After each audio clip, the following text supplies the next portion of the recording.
believe, to a win at the Jönköping special event in Sweden not very long ago. So a loyal follower of the Zapdos deck, and it's clearly treating him quite well here at the largest international event of the year. But certainly, maybe one of those comfort picks, a deck that he's played so much that he feels like he can play it almost perfectly. And then from that, you just have consistency and you get rewarded. Yeah, Magnus was the senior division world champion, I think just last year with the Bayonet GX deck. And he's kind of had a late season push in his first year in the Masters division with that regional championship victory. And he's actually still in contention to make top 22 in the Europe rating zone, which would give him a free pass to day 2 of the World Championships.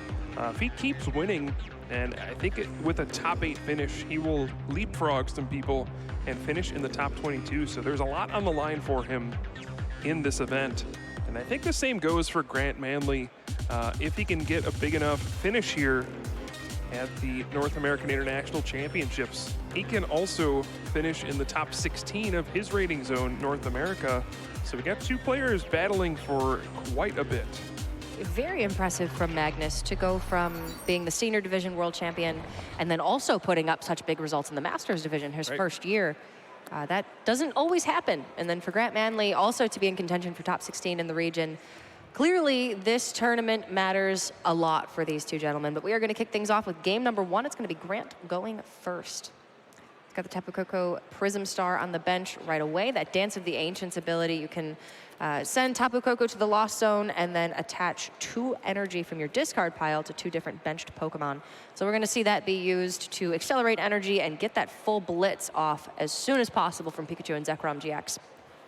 Yeah, now Grant is known for playing some off-the-wall stuff. He is not afraid to play things that seem a little bit unusual, but in his mind are just the best. A couple years ago, he played a strange quad Wobbuffet stall deck that included a 1/1 line of Araquanid to counter the popular Volcanion decks at the time. And so he is always willing to take a chance, and even in this kind of standard Pikachu and Zekrom GX deck, I saw his opening hand and I thought, no, there's no way that can be a super scoop up. But no, there is a super scoop up. 2 of them, actually. Yeah. He's starting off strong here. Already got a full bench as the Marshadow uses Let Loose on the first turn to try to disrupt his opponent and has to pass the turn after that after just getting an energy down. But he does start off with that Wobbuffet with that Shady Tail ability. And when it's active, it doesn't work. So he can still use his own Tapu Koko Prism Star. But yeah, off to a fast start. And typically this has been kind of a fun matchup to watch. I think Zapdos is slightly favored against Pikachu and Zekrom GX, but it's always close. And with a start like this, that's also restricting Magnus's first turn. It could be maybe even swinging slightly into Grant's favor. As we can see, Stellar Wish picks up the Nest Ball. Magnus does have that Zapdos. Yeah, one thing I like about Magnus's deck is he is playing basic fighting energy. A lot of these Zapdos Ultra Beast decks are playing Rainbow energy because you can attach Rainbow to your Zapdos, counts as lightning. You can attach Rainbow to your Buzzwole, it counts as fighting. But when you have the basic energy in your deck, you can actually use Viridian Forest to search for them, and it makes your turns where you need to find those energy for Sledgehammer much more consistent. One of the ways you can lose with this Zapdos deck is, okay, it's time to Sledgehammer, and you play a Cynthia, and you just don't draw your Rainbow energy, and you miss your window of opportunity. But when you have those basic energy cards that you can actually search for, it makes the world of difference. Again, just trying to maximize consistency. We're seeing, all of those Jirachi to Stellar Wish every single turn for trainer cards to try and make it so that you never have a dead turn where you can't take a knockout with your Zapdos. And that was a big miss from Magnus. He was unable to attack on his first turn. The Let Loose, it seems like it got to him, but oh no, it got to Grant even worse. He just has to pass his second turn. That is absolutely awful. If Grant could have gotten a full blitz off on this turn, he could have successfully powered up, say, the Zeraora GX on the bench, could have been prepared to attack every turn after that. And it is pretty important that Grant gets a lead here because Magnus is going to be eventually knocking out a Tag Team GX Pokemon and taking 3 prizes, whereas all of Grant's knockouts are only going to award 1. Yeah, that's just devastating. I mean, also, his hand is just bad. Yes. That's a disadvantage. Add insult to injury. You miss your attack, you don't get to accelerate energy, and your hand's not great. So Magnus does use Stellar Wish, hoping to find some way to at least switch his Pokemon so he can attack this turn, and he does. A literal card switch. Also plays Electro Power so he can get the knockout on this Wobbuffet using that Zapdos, which is a very simple card. It's basically 1 lightning energy to do 80 damage, but hey, sometimes simple is all you need. 1 energy knockout, and Magnus takes the lead. With the Electro Power and Choice Bands for damage modifiers, Zapdos can reach quite high numbers. But most importantly, it just attacks very quickly, which means you can try to take knockouts on your opponent's basic Pokemon before they evolve into problematic Pokemon later on. So Grant does draw a Lily for the turn, and now he has an open bench spot for this electromagnetic radar if he wants to grab a Pokemon GX, lightning type Pokemon GX, and put it onto his bench. He's in kind of an unfortunate situation. His opponent got the first knockout.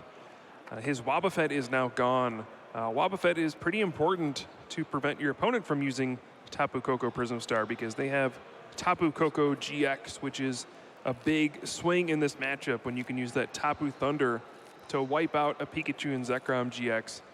So far, things not going Grant's way. But if he can get a Pikachu and Zekrom GX powered up this turn and maybe just start to put on some pressure, things could turn around for him. Does get that Thunder Mountain Prism Star down, which means he can attack with full blitz with just 2 energy instead of 3. Yeah, and I wonder if he'll even go for a second Pikachu and Zekrom GX to full blitz onto. This is a very risky scenario for Grant. He can full blitz for the knockout, but if he gets 3 energy with that full blitz, he opens himself up to that Tapu Koko GX with Tapu Thunder. This may be a situation where you feel like you're just so far behind that you go, okay, whatever, I'm just gonna throw all my energy on my active. If you knock me out, good game. If not, this is how I'm gonna win this game. If he has it, he has it. You gotta take that risk when you're already this far behind. He's playing to win. And at this point of the tournament, you need to win. Right, and I think that just shows how intelligent of a player Grant is. A lot of players in that situation would look at it and go, oh, that's so dangerous. My Pikachu and Zekrom could get knocked out and I could lose. But the reality is, if you don't do this, you're probably losing anyway. Your opponent has that Buzzwole with a fighting energy on it already. You're gonna get sledgehammered at some point. And Grant realizes, the way I win this game is by skipping from 5 prizes to 3 using Tag Bolt GX, so my opponent doesn't get to sledgehammer. So sure, this could blow up in my face, I could lose, but I could also win. I could also win. So I like it. I like seeing players taking risks when they need to. It's very much a learned skill when to take that risk, when not to. It just requires experience in different situations. Clearly, that's experience that both of these players have. And we can see in hand, Magnus does have that Tapu Koko GX with the Arrow Trail ability, able to pull up energy and then take knockouts. His Tapu Koko Prism Star must be prized because he didn't grab it there. Yeah, looking like it. And this is a situation where playing Fighting Energy instead of Rainbow is actually going to backfire. If there were a Rainbow Energy on that Buzzwole, he would only need 1 more energy to attack with Tapu Koko GX because of the Thunder Mountain Prism Star in play. But because it is a Fighting Energy, he can't move it with Arrow Trail, and it's going to prevent him from using Tapu Koko GX. And Grant's gamble may have paid off. Magnus does have several other fighting energy in hand, but again, no lightning energy to be found. He's going to go with the escape rope this turn, try to get that Pikachu and Zekrom out of the active. Ooh, and Grant actually sending out Tapu Koko Prism Star. Usually players are very protective of that card because if it gets knocked out, you don't get to use that Dance of the Ancients ability. But Grant understanding, look, I've already used Tag Bolt, or I've already used Full Blitz. I got all the energy I need. This Pokemon is actually tough to knock out. It's got a lot of HP. If you want to burn some Electro Powers taking it out, be my guest. And Magnus, that just was not a very good turn. He's stumbled quite a bit in these past couple turns. And now Grant is really looking to pounce on this situation. There wasn't even an energy attachment from Magnus on that turn. Didn't even get a lightning energy anywhere to perhaps set up Tapu Koko GX on the following turn. So Grant just might run away with this with a Tag Bolt GX, taking 2 knockouts, and well, he's got a 240 HP Pokemon attacking every turn. That's not bad. Yeah, a lot of this extends back to that first turn let loose from Grant. Yep. Magnus was not able to recover as well as Grant was. Both of them were let loose into some pretty bad stuff, but Grant was able to sort of draw out of it, get that Thunder Mountain to full blitz with only 2 energy, and from there, he's fully set up. And we do see Tapu Lele GX using Wonder Tag for Guzma. And Grant's got the tough decision. What do you want to knock out? The Buzzwole is probably an easy knockout, although now that the Sledgehammer turn is gone, it's not nearly as threatening. He may just Tag Bolt GX and knock out both Jirachi here. There's an argument for going after Blitzel to prevent Zebstrika from coming in, but if you sense your opponent's hand is very bad, knocking out both of their Jirachi could just make it so that their next turn is basically drawing and passing. Grant is going to go ahead and use that Dance of the Ancients ability on Tapu Koko Prism to attach 2 lightning energy to the bench. And Nest Ball, see if he'll search up a Pokemon. Looks like nah. The answer is no. And will we see this one Pikachu and Zekrom GX go the distance? I think he's going to favor knocking out both Jirachi this turn as they're the immediate threat, whereas the Zebstrika just might not be there. Yeah, and even sprinting sometimes is worse than being able to pick a trainer card from your top 5. It's close, but I don't know. Sometimes sprint feels underwhelming. Is he going to let loose as well? I don't think I would. Your opponent really hasn't done anything. If you're going to knock out, well, do it. All right, he's going to go for it. Just getting those Nest Balls out of the hand. Yeah, that is interesting because Magnus's last turn really wasn't very good. So you can see a situation where you just go, oh, I think his hand is just bad. And then you knock out both Jirachi, and if your opponent's Can't make the hand any better. Yeah, if their hand is bad, then well, you're going to win the game. This gives Magnus an opportunity to draw into some good stuff. Well, we will see Pikachu and Zekrom GX, thanks to the Thunder Mountain Prism Star, use this Tag Bolt GX for the full effect, knock out both Jirachi, and now Grant is firmly in the lead. What can Magnus do to claw back into this game? Grant is going to go down to 3 prize cards remaining, meaning the Buzzwole is not going to be able to Sledgehammer for a Pikachu and Zekrom knockout. And in that case, he just doesn't have a lot of game. It's going to start with a Stellar Wish, see if he can find something. Yeah, Magnus is not completely out of this. It's going to be a rough game. He's going to need to draw very well to have a shot at this, but where does it start? Well, he started off great here. He plays the Guzma to get an easy knockout on this Marshadow. He needs to chip away and take a couple prizes. The game clearly ends with him taking down that Pikachu and Zekrom GX. It's going to take Grant 3 more turns to win. Magnus is now going to go down to 4 prizes, so there's still an opportunity for Magnus to get another cheap knockout. And then if he can get a one-hit knockout on this Pikachu and Zekrom GX, he can perhaps claw back into this. He still has, if Tapu Koko Prism Star ever comes out of his prizes, he does have the opportunity to use that with Tapu Koko GX. Yeah, he's definitely digging for the Tapu Koko Prism. Yeah, he also has the Nihilego, which has that Nightcap attack. If you have Nihilego, Choice Band, and Shrine of Punishment, you can knock out Pikachu and Zekrom GX by copying Tag Bolt. So that's another way to get a 3 prize knockout. It's just, he has no room for error anymore. He's got to draw perfectly, and Grant really has everything he needs on board. He can just attack every turn for knockouts. Yeah, these are all several card combinations for Magnus that he can get. He can get these knockouts and win this game, but it will require some good fortune, we'll say. And Definitely. It's definitely looking like a much less straightforward road for Magnus than it is for Grant. Grant just needs to attack every turn. He's got all the energy. He's got the Pokemon in play. Grant making an interesting choice here, realizing that Pikachu and Zekrom GX could get knocked out here either by Tapu Koko GX or by that Nihilego, and saying, you know what, I'm going to send out this Zeraora GX, which only gives up 2 prize cards instead of 3. Make it a little more difficult for my opponent to get big knockouts, as we do see Magnus eyeing up that Nihilego. If your opponent has exactly 2 prize cards, you can use that Nightcap and copy one of their attacks for just a single Psychic Energy.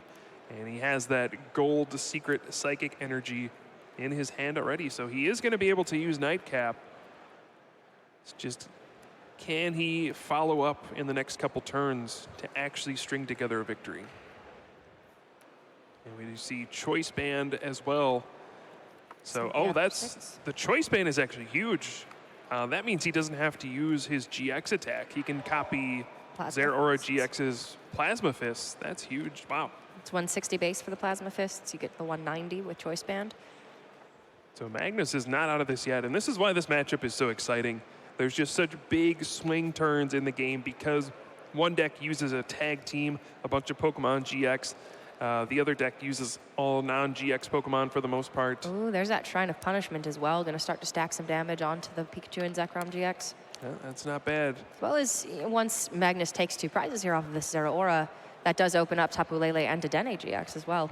And the big question, does he find his Tapu Koko Prism Star off of the prize cards to make a Tapu Thunder GX possible next turn? Grant now trying to decide, okay, which Pokemon do I need to attack with this turn? This is getting kind of scary. Because Magnus was able to Nightcap the Plasma Fists with the Choice Band, he does still have his GX attack open. Yep, and you see all these Ultra Beasts coming into play. You play the Buzzwole for the turn where you can Sledgehammer, which gives you an opportunity to knock out things like Pikachu and Zekrom GX or Zoroark GX. And then you have the Nihilego's Nightcap to copy gigantic attacks, which are becoming more common because of all the tag team Pokemon. Things like Pikachu and Zekrom, Reshiram and Charizard GX. It just gives you an opportunity to put 1 energy on a basic Pokemon on these opportune times and get huge knockouts. So Grant can launch a Thunderous Assault this turn. It's going to Electro Power and then Ultra Ball. Yep. Pull up Tapu Koko GX. He still needs to take 2 knockouts to win the game. He might try to Guzma up the Jirachi on the bench. Yeah, I think that makes sense. Now that Nihilego's used Nightcap, Grant's going to be going to 1 prize. The Nihilego's not a threat anymore. Yeah, if he has Guzma, he'll certainly play it. He's actually going to go after Blitzel, take the knockout with this Thunderous Assault. And all right, this is kind of the last turn for Magnus. He needs to find a way to knock out a GX. Now that Shrine of Punishment is adding up damage on that Dedenne GX on the bench, which now has 140 HP, which will be down to 130 after another Shrine of Punishment. So that opens up the door for some Electro Power opportunities if you get Zapdos and a couple Electro Powers. Magnus can take the Rescue Stretcher off of Stellar Wish, which can pull back up a Zapdos. He's got the Lightning Energy in hand. He's got the Electro Power. He's got Beast Energy Prism Star as well. Dedenne GX is weak to fighting. So if he has Beast Energy, Choice Band, and a Guzma, then we may see Buzzwole getting a knockout this game. He can Sledgehammer for the win, yeah. I don't know if it's possible, but he's going to try for it. He does have a Marshadow to let loose as well to give himself an opportunity to draw all of these pieces. So I think Magnus has correctly identified, this is how I can still win this game. If I can draw a Choice Band, find a Guzma, I can knock out that Dedenne GX and win thanks to the Beast Energy Prism Star. Rescue Stretcher, bring back that Zapdos. No, he's actually going to attach to Zapdos. Oh, he has an Electro Power. He does. All right, that means if he draws Electro Power plus Guzma, he can win the game as well. And it's time to let loose. Magnus is looking for a couple specific cards to be able to take a knockout onto Dedenne GX to win this game this turn. Yeah, he needs to draw either Guzma or Electro Power, Choice Band, one of those. He needs to draw one of those off of the 4 cards from the Let Loose. We see the Guzma in the deck still. We see the Electro Power right there. Yeah, and then he can retreat into his other Jirachi and Stellar Wish and hope to find the last piece of the puzzle. Yep. Comes so down one to of this. the 2 has to be here. He's going to draw his 4 cards. Is that a Guzma? He's got Guzma and Electro Power. He just draws both. He doesn't even need a Stellar Wish when you've just got it, and he's going to go after the Tapu Lele GX. And Magnus Pedersen steals this game away from Grant Manley with an incredible 4 cards off of that Let Loose, showing why this Zapdos deck is still a top-tier contender in this standard format. It just, you need to take 6 individual knockouts against all these little Pokemon, and when you're using Pokemon GX, eventually giving up multiple prizes is going to come back to bite you. That was something. Those last couple of turns, Magnus Pedersen stealing that game away from Grant Manley. It looked like Magnus just faltered a little bit too much in the mid-game, and even though this should be a matchup that he's slightly favored in, Grant had the edge, but no dice. I mean, Grant was able to successfully skip past that Sledgehammer turn, go from 5 prizes to 3, and even then, Magnus was able to sneak out that win there in just the final moments. That's kind of the risk that Grant is running by playing some of these supportive GX Pokemon that do have lower life totals than Pikachu and Zekrom GX, but to improve consistency of the deck, you're forced to. You have to Wonder Tag. You have to Dead-A change sometimes to get your Pikachu and Zekrom going. And it looked like just a single powered up Pikachu and Zekrom was going to be enough, but the Nihilego coming in very clutch at the right time as well. Yep. Being able to copy that Plasma Fists off of Zero Aura, leaving that GX attack open, but he didn't even need it. And if you're Grant, it probably doesn't feel good. It felt like you were in firm control of that game, and then your opponent just drew exactly what they needed in the final couple of turns to take the game back. And it's hard to recover from that kind of stuff, where it feels like you were almost destined to win the game, and then your opponent just hits exactly what they need on the final turns. And it just feels bad when you're that far ahead, and it feels like you can't lose, and then your opponent finds a way to beat you. I mean, there were some pretty poor draws for Magnus early on. Grant was able to let loose him into just a bunch of fighting energy, no lightning energy to be able to attack until that Thunder Mountain was in play. It was rough. But Grant is going to go first this game, and it looks like we're seeing more of the same. He's going to get a full bench. He's going to let loose and try to put Magnus onto 4 cards that aren't particularly helpful. Yeah, fortunately, Magnus, for him, starts with Jirachi once again, so we're more likely to see a good game here. Let loose is going to hurt his opening hand, but at least he'll have a Stellar Wish to work with. And with about 28 minutes on the clock, that's plenty of time to get through 2 games here. So Grant just going to try to improve his position here on the first turn. He's already attached to energy. He's hoping to get, he's already got a couple lightning energy in his discard pile, so he can use that Tapu Koko Prism Star Dance of the Ancients ability. And oh yeah, he hasn't even played a supporter yet. It's going to Wonder Tag for Lily here. Draw up to 8. Yep. That's the first turn. And I think this displays why these Pikachu and Zekrom GX decks have been doing so well at this event. Look at how many cards Grant has been able to draw through already. He can use Dedenne GX to Dead-A change, draw 6 cards. He can use Let Loose to shuffle in his hand, draw 4 cards. And then Tapu Lele GX to find Lily to draw 8 cards. He's drawn like 20 cards this turn. Jeez. He's got one Dedenne on the bench. He's got another Dedenne in hand. Yeah, and he got down that Wobbuffet, which can stop his opponent from using Tapu Koko Prism Star. So he won't be caught off guard by the Tapu Koko GX at any point. It feels like this is where the Pikachu and Zekrom deck can take hold of this matchup against this Zapdos deck. Well, we saw Magnus sort of steal a win in game number 1. It is definitely possible that he can make that magic happen again, although Grant has had a very strong turn 1 himself and has restricted Magnus's access to his own resources with that Let Loose very early on. But we're going to see Magnus kicking things off with a Stellar Wish and a Nest Ball for that Zapdos. Hey, he does have Cynthia, so his hand is looking okay. And I think ideally he'll find something like an Escape Board to attack with Zapdos this turn. I mean, the perfect situation would be like draw 4 electro powers, get a knockout, but I think he'll settle for an escape board. 4 electro powers might be a little bit, a little greedy. I'd take it. I'm not mad at it. Turn 1 knockout on a GX, sure. I mean, you play in the deck for a reason. It can do some silly stuff. All right, there's that Buzzwole again. Second Zapdos. And now we get the Stellar Wish. So it looks like Stellar Wish going to find him another Nest Ball. And he can go ahead and start getting maybe a second Jirachi in play. Perhaps that Blitzel so he can set up his Zebstrika. This has been an excellent start for Magnus.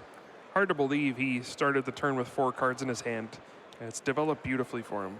Yeah, that Cynthia was very, very clutch. Not a whole lot of draw supporters in the meta right now. And in fact, Magnus is only playing 2 Cynthia, but he had it at the right time.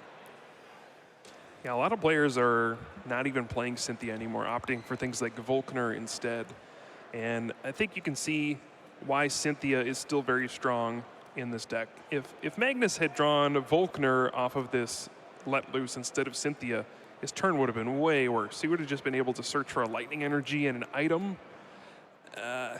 Shuffling your hand in and drawing 6 new cards, that sounds a little bit better to me after your hand has been reset. Yeah, it's certainly been pretty good for him. Yep. All right, he's down to 2 cards, but he's got a Lily, which can draw him up next turn. He's got Jirachis on the bench. Things are looking pretty nice. Go ahead and put 80 damage onto that Zero Aura, set up to potentially knock it out on the next turn. Yeah, I think Grant really needs to go for a full blitz this turn. He's perfectly set up for it. So he does have another energy. Plays Cynthia. He actually does need to hit here still. Thunder Mountain or... energy switch. Yeah. I think he would prefer energy switch. Just Don't want to give Magnus free attacks. Exactly, yeah. And if he can full blitz this turn, there is nothing Magnus can do to prevent the tag bolt on the following turn because he doesn't have access to his own Tapu Koko Prism Star. So you can see the Wobbuffet, a crucial tech card in this event as more of these lightning decks end up regaining their foothold in the format. It's got the Dedenne GX, but the bench is full, so you cannot play that. He does have an energy switch, though. He sure does. And that's going to be a full blitz. I see that Chimchar. That energy's getting switched. Nice ordering, making sure to retreat the Zero Aura first while it has a lightning energy on it and it benefits from its own ability. Yep. Trying to figure out where to move the energy from. Okay. Thinking, am I ever going to attack with Dedenne GX? Guess not. Might as well leave the energy on Zero Aura and leave Plasma Fists as an option. Yeah, it's awkward because Zero Aura is more likely to be knocked out because it already has damage on it, but you're never going to attack with Dedenne, so I guess leave the energy on Zero Aura. And Grant does get the first knockout of this match, but ooh, we can see the Beast Energy Prism Star go on to Buzzwole. Okay. That's bumping that Sledgehammer from 30 to 60 Which base is 120 damage. against Pikachu and Zekrom already. Right, and if you can find a Choice Band to go with it, that bumps it up to 180, which means it's going to be an easy 2-hit knockout. Just needs to finish it off with the Zapdos next turn. Also see Shrine of Punishment in Magnus's hand if he wants to play it now. Decides no, he wants to hold on to it for later. And just Sledgehammer for 120. That Beast Energy Prism Star. Such a difference maker. Of course, it's a Prism Star. You can only have 1 in your deck. But it creates these situations where if you draw it, it completely changes how the games play out. You know, if you Sledgehammer for 60 damage there, it's almost irrelevant. It doesn't really set up for 2-hit knockouts. But when you have 120 damage, well, obviously that's double. And it makes it so much easier to get a knockout in a later turn. Yeah, that Buzzwole seems rather situational because Sledgehammer only is boosted when your opponent has exactly 4 prize cards remaining. But when Sledgehammer is doing a base 60 and you can modify that with Choice Band and with Beast Energy, then it's kind of just okay the way it is. And if you do get that boosted Sledgehammer, then that's a bonus. So Grant here off the Cynthia. I don't think really looking for a whole lot. Just wants to set himself up for the next turn. Make sure he's got plenty of cards to work with. Yeah, I think he drew 6 trainer cards. But hey, they do other things. yeah. This turn, he can tag bolt GX, knock out 2 Pokemon, and he's faced with kind of another tough choice. I think knocking out a Jirachi is silly because there's 3 of them. But do you knock out Zapdos or Blitzel? That's a tough choice. He opted for the Blitzel in the previous game, but having such a damaged Pikachu and Zekrom, knocking out both of the attackers and maybe protecting your Pikachu and Zekrom seems very tempting. Yep. But he is going to opt for the Blitzel. All right, now this is a big, big turn for Magnus. There's 120 damage on that Pikachu and Zekrom GX, and I mean, it's done its job. It's gotten 3 prize cards for Grant, and that's really all you're hoping for when you power up a Pikachu and Zekrom. If you can get 3 prize cards for it, or with it, it doesn't matter that your opponent knocks it out and gets 3 prizes for knocking it out. It's even. So it's done its job. If it survives one more turn, then you're feeling fantastic, but even if it gets knocked out, you're not feeling that bad. It's just a matter now of where did the last 3 prizes come from for Grant, because for Magnus, it's looking like Zapdos is just going to be able to keep moving in and out. There's a lot of really fragile Pokemon on Grant's bench, and that should be an easy 3 prizes for him. And that's kind of what we saw the case be in the last game. Grant was able to take those 3 prizes with Pikachu and Zekrom, but Magnus, with that Shrine of Punishment, could soften up the GX and EX Pokemon on the bench, took a nice knockout onto a Marshadow, and things just came together. We did see that Shrine of Punishment coming in for exact knockout. 110 damage thanks to Electro Power, and then the 10 between turns, finishing off Pikachu and Zekrom GX. So now this game is tied at 3 prizes apiece, but you see all those fragile Pokemon, as you were saying, on Grant's bench. The Marshadow is an easy knockout. The Zeraora GX already has damage on it, and then Dedenne GX, that's not surviving many attacks either. 1 GX, 1 non-GX, and the match is Magnus's. So Grant's going to start things off with an Ultra Ball. This is where you need to find those super scoop-ups. He's playing 2 of them. Yeah. It's like he's eyeing up Tapu Koko GX. Could be an easy way to get a knockout here, and it's got a reasonable amount of HP. Could also just go for Zapdos. If you have an Electro Power, you can knock out your opponent's Zapdos. Now, Magnus is not in the best situation. He has not found any of his escape boards, so he has to keep playing Switch and Guzma every turn to move his Jirachi out of the way. It's a bit of a hassle. Yeah, it's not those nice turns where you can set up the Jirachi that has the escape board, use 1 Stellar Wish, retreat, use another one, then play Guzma. When you're limited to just 1 Stellar Wish per turn, I mean, it's still fine, but you really want to have those explosive turns where you're digging through your deck multiple times in a turn. And for Grant, it's all about, how do I not lose here? He should be able to get knockouts every turn. His Pokemon are, well, he actually doesn't have anything that great powered up. He's got a Zapdos, he's got an energy on the damaged Zeraora. He's got an Electro Power. Yeah, at the very least, he can, there are a lot of Jirachi for him to Guzma out at some point. Bring up that Zapdos. You can Electro Power and knock out Magnus's Zapdos. There's 1 prize. You need 2 more. It's coming down to the wire. Can Magnus find a way to close out a game once again? The Shrine of Punishment is gone, so no easy damage on those benched Pokemon GX. Kick things off with a Stellar Wish. There is an escape board. Right, finally finds one. Means he has to throw back an Electro Power. And you gotta wonder, what is Magnus's plan on this turn? I think ideally he would go for a Guzma play and try to knock out that Zeraora GX on the bench, go down to a single prize card. This is also the turn where his opponent is at 2 prize cards, so that Nihilego with a Nightcap could come in for a big attack. It looks like he's going for a Lightning Energy, so Nihilego, which was a star of the last game, you don't have to use it every game. No. This time it's saying, all right, the situation's just not right. The Viridian Forest did open up that opportunity for Magnus to be able to find the Psychic Energy, but he's seeing alternate ways. All right, and Stellar Wish. There's a Guzma. Okay. He's already got a Guzma in hand as well, and you see Grant kind of throw up his hands like, okay. Magnus is thinking he's going to need 2 consecutive turns of Guzma, wants to make sure that he's got it now. Got the Rescue Stretcher for Another Zapdos, and he's going to Guzma for that Zeraora GX. And he does have the Electro He's Power. got it. And that means it's Thunderous Assault for the knockout. Magnus is down to 1 prize card. And he may be moving on to a 10-1-1 record and putting himself in position for a top 8 finish. Grant very likely can get a knockout here. Yeah, the problem for Grant is that he's got that Marshadow on his bench. Just means it's Guzma and game over for Magnus. Yeah, Grant just needs a Guzma to get a knockout this turn with his Zapdos, but Yeah, him getting a knockout isn't the problem. it's Magnus somehow not getting a knockout. Yeah. And with multiple Jirachi in play, a skateboard on the one Jirachi, you got to think your opponent's going to find a Guzma.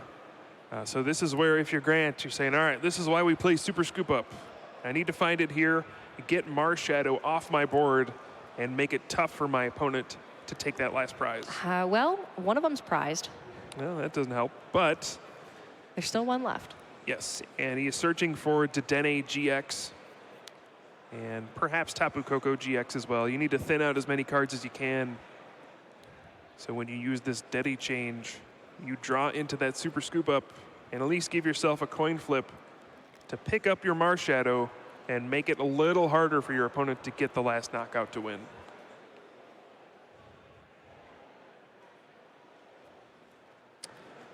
One of the problems here is his bench is a little clogged as well. Tapu Koko GX would be nice to attack with, and in fact, he is going to power up Dedenne GX. If he can find a Lightning Energy or an Electro Power, he can use that Static Shock to knock out Zapdos, and it actually is a little beefier, harder to knock out. He does find the Electro Power. Okay, Field Blower as well.